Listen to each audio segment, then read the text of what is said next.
पार्वती पतये हर हर महादेव।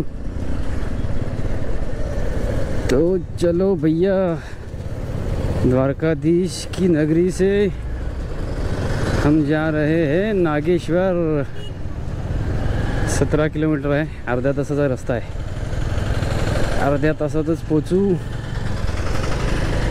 भूक लागली आहे खूप, आधी कुठे नाश्ता करणार। पण वरून नागेश्वरला जातोय, 17 किलोमीटर होतं, 10 किलोमीटर राहिलं आहे। पण इथे गुजरातमध्ये आल्यापासून पहिल्यांदा मला रोड खराब मिळाला, एकदम म्हणजे एकदमच रोड खराब आहे। नागेश्वर एवढं मोठं ज्योतिर्लिंग आहे आणि तिथे जाण्यासाठी असा रस्ता म्हणजे मला इमॅजिनच करवत नाही।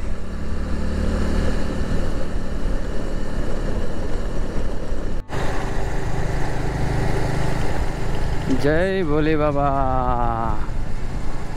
पोहोचलोय नागेश्वरला आणि महादेव बघा कसे बसलेत।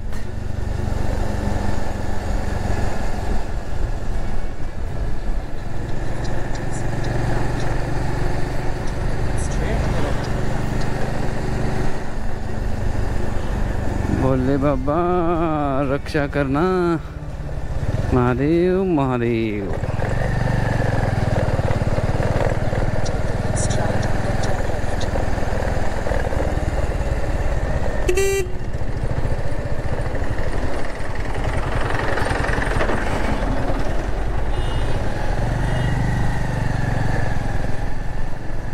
पहिलं ज्योतिर्लिंग असं बघितलं मी, एवढ्या यात्रा झाली बाबा भोले बाबा। इथे गर्दी अजिबात नाही आहे।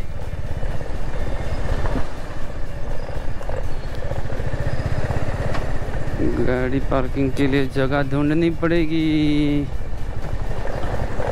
चलो पहुंच गए नागेश्वर।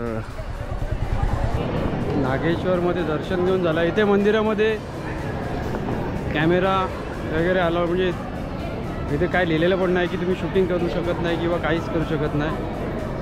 शूटिंग करू शकता, मी तुम्हाला दाखवतो। नागेश्वरमध्ये महादेवाची नागरूपात पूजा केली जाते म्हणून याला नागेश्वर म्हणतात।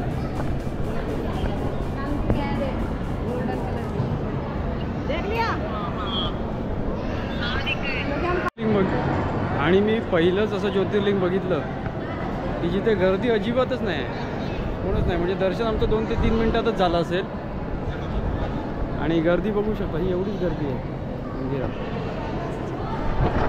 याच्यापेक्षा जास्ती गर्दीच नाही। का हे असं मला पण नाही माहिती, पण बाकी सगळीकडे 6 तास 7 तास 5 तास लाईनमध्ये लागत होते। इथे 2 मिनटं पण नाही लागली, 2 मिनटातच दर्शन झालं।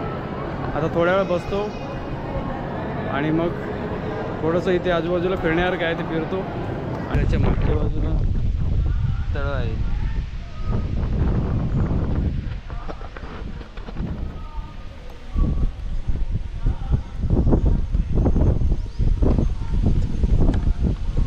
आणि तिथे आहेत महादेव बसलेले।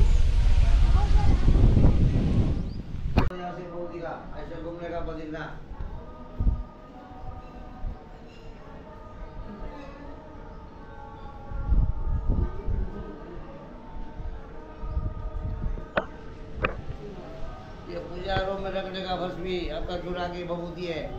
पूजा रूम में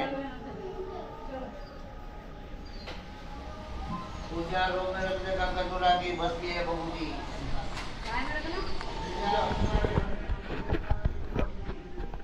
अखंड काय लिहिलेलं होतं ते पण मी विसरलो।